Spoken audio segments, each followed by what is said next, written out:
SkYPEAnxietyCenter.com. Matthew, how are things? Hey, Jim. Things are going pretty well. I had a little rough past week with sleep, but I found that if I was really consistent with deep relaxation twice a day, that helped. But when I was, really stimulated at night, I found that doing yoga really helped, just because it forced my brain to get in the moment, right? Because I have to move my body and pay attention, and there's deep breathing or just breathing in that, and that really calms me down. So doing that before bed, or if I wake up at 2 a.m. doing it really helps me get back into that sleep mode. Oh, good. I learned something interesting. I read this book called The Sacred Enneagram, and it talks about how there's 9 types of people, in general, and there's categories as well. But each type has their own fear center. And for me, I'm the type 5, and that's the analytical kind of person. And the core fear is not being capable. And after reading that, I realized a lot of my anxious thoughts actually go back to that core fear. We talked about that Parkinson's thing or the ALS. And the actual main fear of that is not being able to be in control or capable of doing things myself. And that really opened my eyes to why I fear things. I talked about all the political stuff going on, and if there was an authoritarian government that came in, I'm super afraid of that. It doesn't matter which side it's on. But I found out that that's related to my fear of not being able to do my own things. I want to be capable of handling myself because things would get restricted. So I found that really, really helpful, that whenever I'm getting triggered or overstimulated, it tends to be that general fear of not being competent or capable. Yeah, so I don't know, I found that helpful. So I think things have been going pretty good. I've had good and bad moments. I worked on the finding my own authentic self. I was out camping a couple weekends ago. I was winter camping with some friends, and I just went off on my own and went down to this beach, and I just sat down on the beach, and it was 10 degrees Fahrenheit out, but I had plenty of clothes on. It was fine, and I was just playing around with the sand, and I looked at all the grains of sand, and there's such variety in there, and then that just got my mind going, oh, what glacier is this from? Because where I live, it was all cut out by glaciers.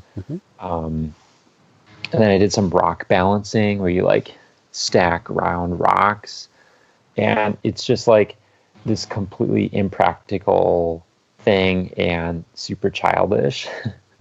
But I was out by myself, and it was the first time in a long time I had really felt and when I felt like a child. Yeah, and that moment that I it was a couple hours, and there was zero anxiety in in that whole time. It was like the most refreshing time I've had all year. So I've been trying to replicate that more and more, and that's been really helpful for my stress levels, to just do things with my hands and be inquisitive. I think that really is who I am. And just, I don't know, it's just been really refreshing to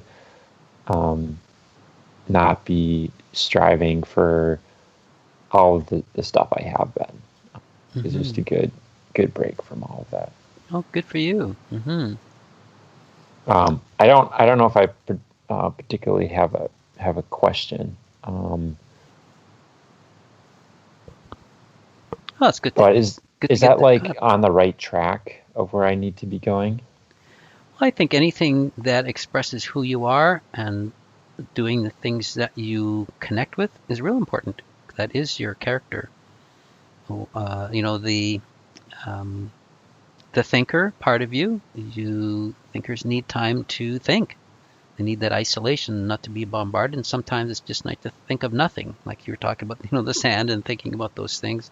It's very, very pleasing, and that restores our soul, so to speak, and gives the body time to really engage in the things that it likes to do. Anxious people typically don't spend a lot of time doing the things they love to do that brings them peace, which one of the reasons that we're stressed and anxious.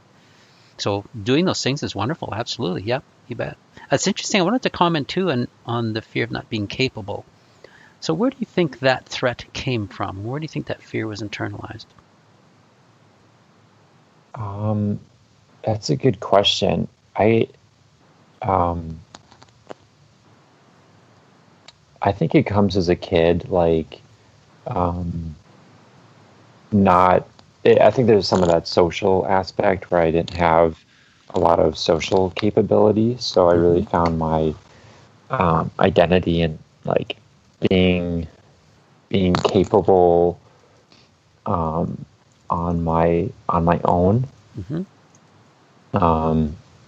So I don't like relying on others. So because I didn't develop like good, healthy relationships as a child. So I think I put so much pressure on like just me being capable. And if I didn't have that, then I didn't feel safe. Sure. Okay. Oh, interesting. Okay. Because like, always being like a social outcast, I kind of prided myself in what I was able to build, and the freedoms that I had. Because if I didn't have the social things, there's like some void, I think, in my life, and that's just what got filled in. So it's like an identity thing. Like if I don't, if I just don't feel like I can do things, I don't have anything else. Okay. But I guess I don't know specifically like where that moment came from. Okay. Do you think that when you did things, did people respond to you more favorably? That is definitely true. Like in my family, being creative and being like a builder, inventor, was always super highly praised. I was always like a creative kid, and like both my parents, my mom especially, like really praised that creativeness and independent person. So, that getting reinforced so much, I think really amplified that behavior in me. Okay. So again, looking at the not being capable, but since this is kind of and I'm sure you've talked about this with your therapist, but this is a version of the performance-based self-worth aspect, where through circumstances we learn that our character and ability to be accepted is tied specifically to how well we do things. So one of the biggest, if that's the case, one of the biggest threats we have is not being capable or making mistakes, because then it's not just a mistake we've made, we've lost our ability to be accepted by others. So there's a lot riding on that. So for example, if you were to look at just yourself, I would suspect there probably wouldn't be a threat associated with not being capable of doing things that only you know about. Because I'm assuming, being a thinker, you could rationalize your way and say, well, those things happen, I can move on. But if your sense of self is attached to it, again, you see where the greater threat comes from. Mm-hmm. Yeah, like for work, if I'm not like inventing something brand new or coming up with something like grand, Mm-hmm. like I feel like I'm not doing my job. Yeah. 'Cause like I have like a few patents, but I haven't had one for like a few years. So I'm like, Matt, what are you doing in life? Like you, Mm-hmm. like this is who you are. And there's a lot of comparison because my dad has like, I want to say like 40 patents. So I'm like, Matt, if you don't have at least that many, like your career wasn't successful, Gotcha. So there's a lot of pressure. Like it's not from like, it's like a thought that someone else, it's not like someone's like explicitly putting that pressure on me, Mm-hmm. but I form it in my brain. Yeah. Yeah, sure. Look how much pressure that is. Mm-hmm. Yeah, I mean, how many people are coming up to you and say, hey, man, you're falling short here, you better get going? Probably nobody. No one is. But you are, because that's the bar you've set. And that's where that performance-based sense of self comes from. We put great pressure on ourselves to perform up to a standard we think others are holding us to.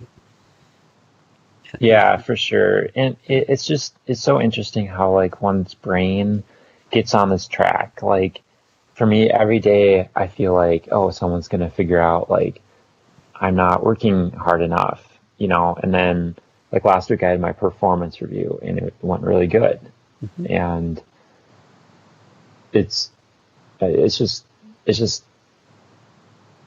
bizarre that my brain is so detached from reality. Yeah, yeah. Expectations. So I think that's something I definitely need to get a hold of because that's like a constant stressor. Mm-hmm. But just based off of my family, it just feels so like normal. Yeah. So it's hard I find it's hard to like readjust your family's mindset. Yeah. Yeah, and you won't.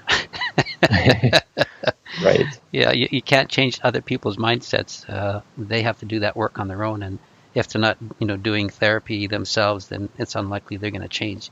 Most people believe that our beliefs are 100% accurate, even though, according to research, less than half are. So, this is where we have to do that work. We have to change our relationship between what we think of ourselves and where we're deriving our sense of self from. And that's a personal choice you have to make. And the upside is that's how we become authentic. The downside is that sometimes people who view us in a certain way don't come along with us because they're just incapable of making that change. But then we have to weigh out, well, the pros and cons. The pro is I can live my life and I can have an anxiety-free life and relatively stress-free life, and I'm going to enjoy my life, versus that person's not going to be in my life. So I think it's far better to live authentically and move in the direction you want to go rather than waiting for others to catch up to you, because they likely won't. And that's part of the grieving process of unhealthy relationships, especially for people who are working at therapy, because they are growing. They're growing, personally, psychologically, emotionally, and spiritually. And a lot of other people don't do that. So over the course of time, there's a divide between where we were and where we are now. So we have to be okay with that. The good news is they usually gravitate to people who are on the same growth pattern, and your relationships are far healthier, more rewarding and fulfilling. But part of that is grieving those who don't come along with us, and that's just part of life for those who are, especially thinkers who are always growing, right? Mm-hmm. Yeah. So like I think some of like my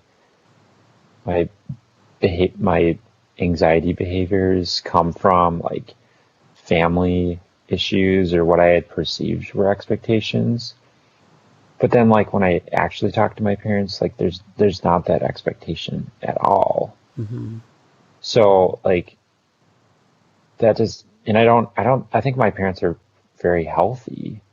Um, so like I guess what I'm asking is like, it's not, is it that those relationships are unhealthy, or is it my viewpoint of that relationship that's unhealthy? It could be both. There could be people in your life who are unhealthy and they treat you a certain way, so they reinforce your image of yourself and what you think you have to do to maintain that relationship. And then there's other situations where it's our view of ourselves and our relationship that's unhealthy. I think this is Mm. why it's a win-win by working on ourselves, moving towards being authentic, and letting the chips fall where they may. Because typically, uh, we grow to the person that we want to be, and then we're plugged into it, and we really enjoy that.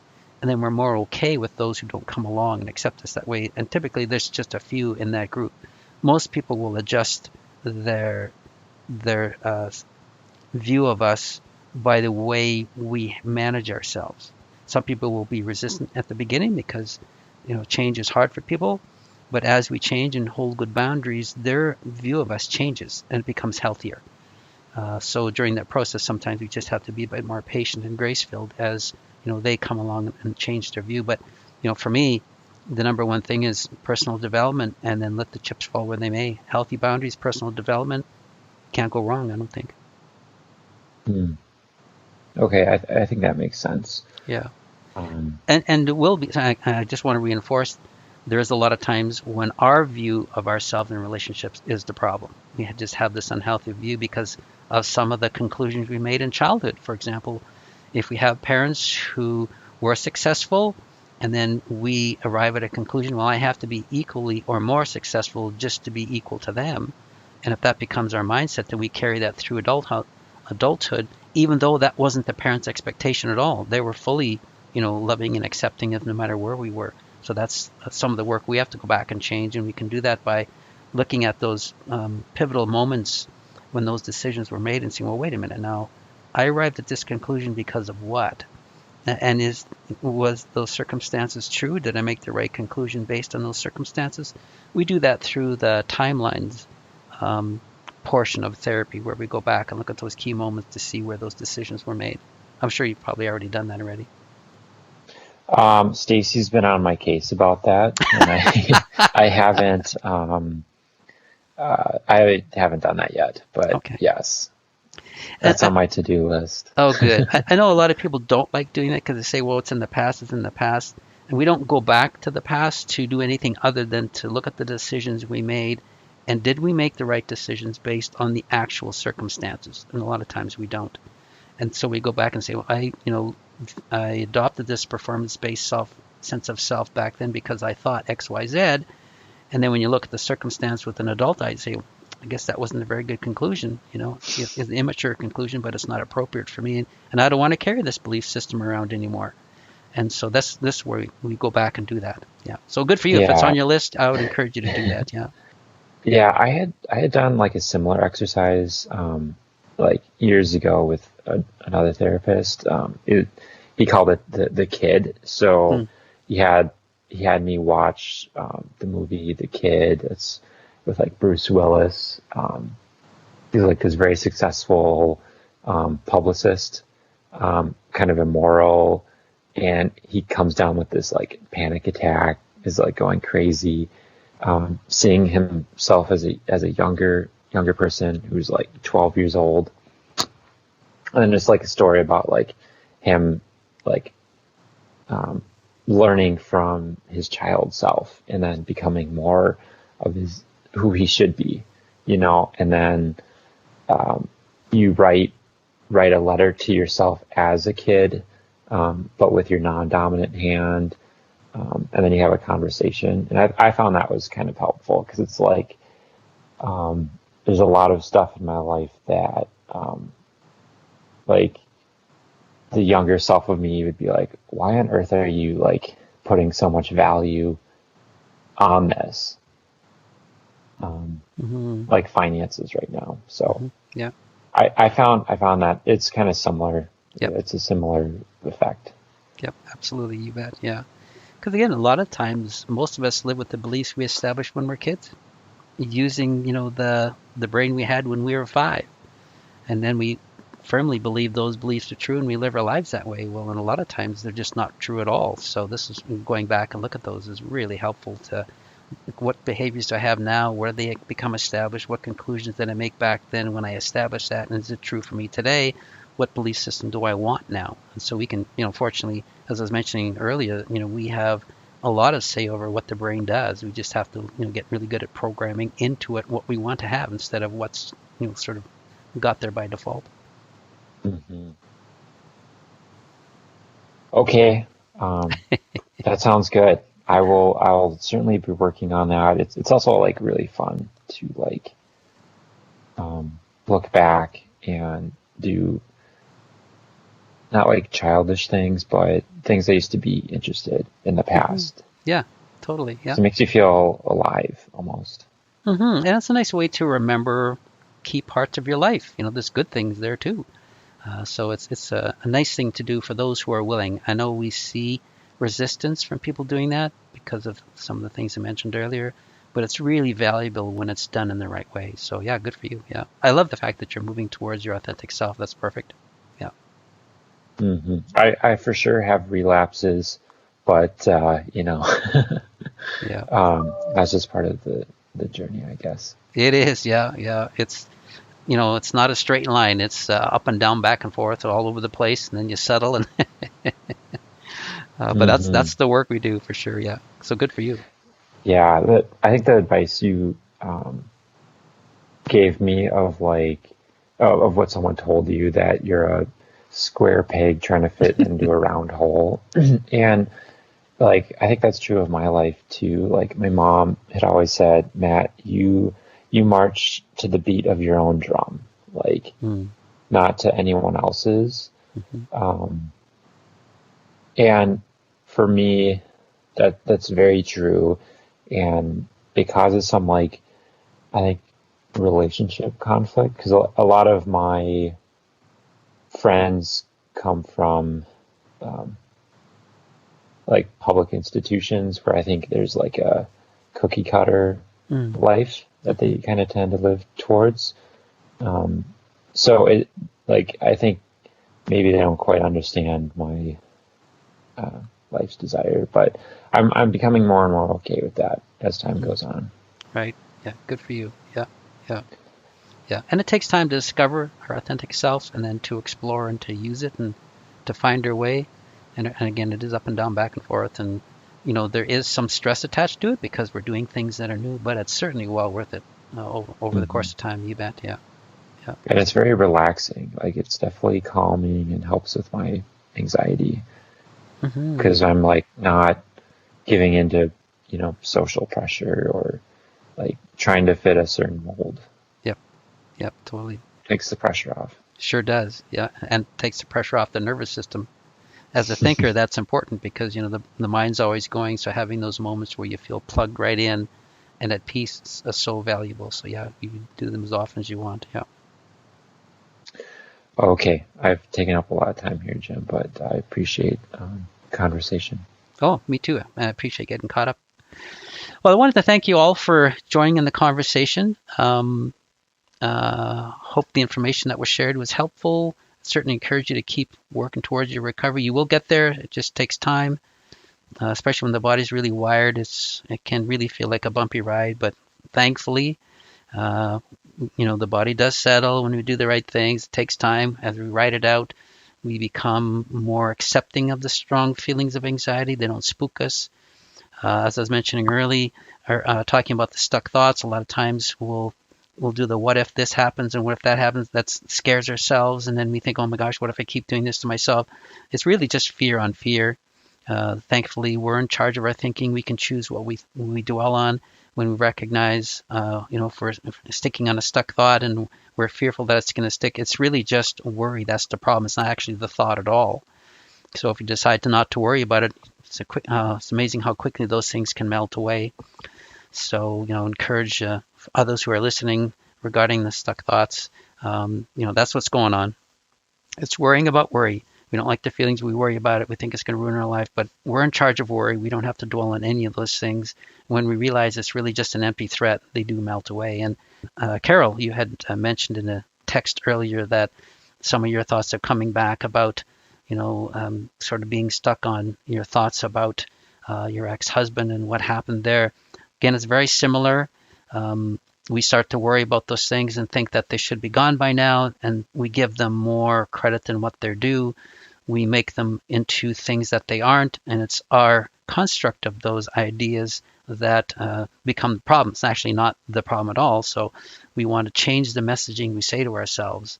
The more accepting we are of these thoughts coming back and forth, the less of an impact they have, and the more the brain forgets them and moves on. So if a person is working, with that symptom, which I mentioned earlier, 98% of anxious people do, and the content's not the problem. It's a very similar thing. Worry's the problem. So if we just say, I'm not going to worry about this, I'm just not going to do that to myself anymore, then all of a sudden the whole problem disappears. So for those who are struggling in there, I'd encourage you to do that. Anyways, thanks again, everyone, for your willingness to have these conversations that others can benefit from. I really appreciate it. We get a lot of feedback that people listen to these and learn a lot from them. So I thank you for doing that. And since we are probably the last Skype session before Christmas, I want to wish everyone a wonderful Christmas season. Despite COVID and its implications, we can still find ways to enjoy it. Spend time with family at a distance if you have to. Try to make this season a really special one, regardless of how we're feeling. Remember, anxiety is a mind thing. We worry. So we can choose not to worry about those things, and all of a sudden our anxiety subsides. So spend our time focusing on the joys of life. Let the body, do what it does in the meantime. But if we can spend time on the joys of life, we're reducing anxiety directly anyways. So I wish you all a very Merry Christmas and a Happy New Year. And I look forward to connecting again in 2021. God bless everyone.